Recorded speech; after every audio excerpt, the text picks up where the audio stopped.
I'm Jay Stelly. I'm a software engineer on the project, doing 3D graphics work, physics work, behavior modeling, that kind of stuff in the game. We're making a really immersive world, and I've been focusing a lot on creating technology that enables it to be more immersive. For instance, I've created a system for dynamically updating all of the surfaces in the game. So the surface of a door or a wall or floors, you can add graphics to them as you play. So we can put bullet holes on them, spray paint on them, have blood spray on them, scorch marks, burn marks, whatever. Anything you do can affect the world. If you actually shoot a door and leave bullet holes in it, and then you open the door, the bullet holes are they're on the door. They don't go away. And as you play through the game, if you come back to where you've been before, you'll see all the stuff that you've done, all the damage that you've left. Half-Life has some really neat physical behaviors. We have slippery floors and icy surfaces that you can slide around on and bounce off the walls and kind of try to find your way through something.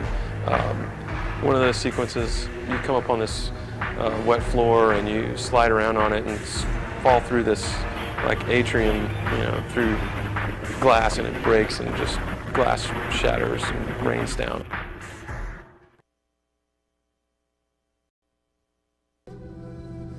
Here I'm responsible for doing the sound effects, so basically everything that you hear coming out of the speaker is kind of my fault.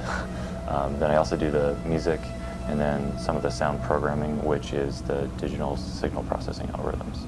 We've sort of made a lot of effort to make the sounds as realistic as we can. You'll hear the grunts are they're hiding in this warehouse, and you're completely outnumbered. There's no way you can really win. And you'll hear them talking to each other on the radios.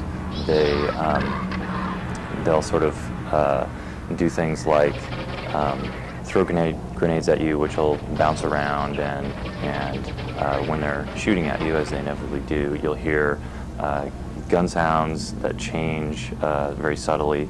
They have sort of shells that are ejecting out of the guns, and if you hit them, they're sort of talking at you and, well, sort of insulting you and doing things like that. Just the fact that there's really a lot going on at once in terms of some pretty nice cutting-edge graphics, so there's a real realism to the world.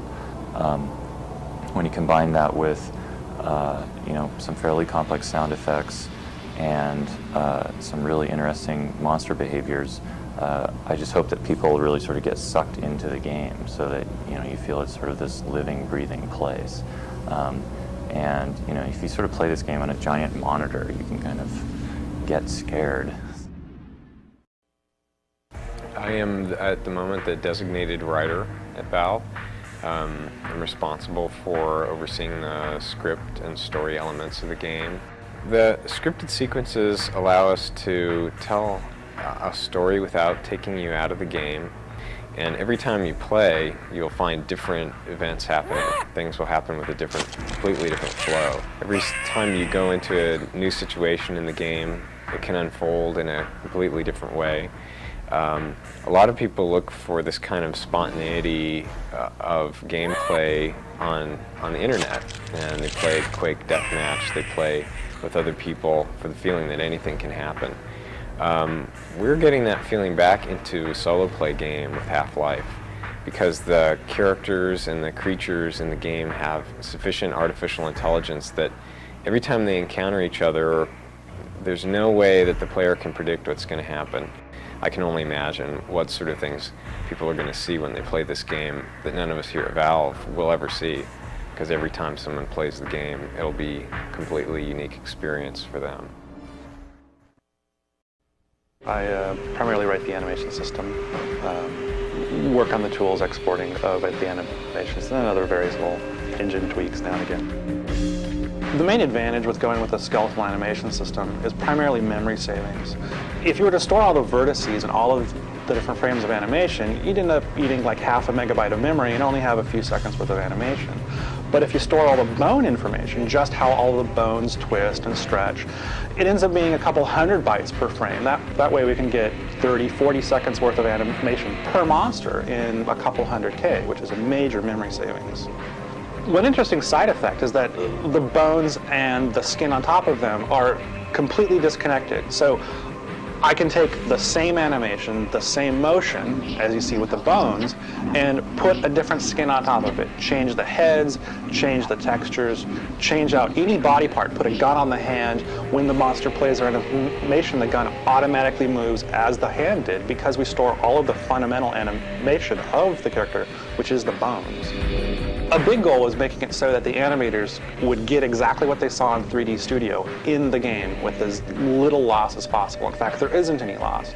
We use all of the normal 3D Studio techniques of smoothing groups and blending and so on and so forth. Those all export, saved into a file, they go into the game, and they play back unmodified, which greatly simplifies their task. Steve's AI system is just, at times, unbelievable.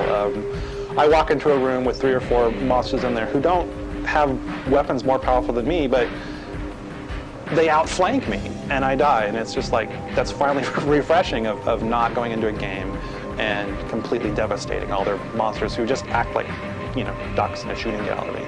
Going in and having a virtual squad with you to help you clean out the monsters, things you save, scientists to help you work equipment. Finally, it's not just you alone in the game, it's you with lots of other characters interacting in a, you know, almost a little virtual movie.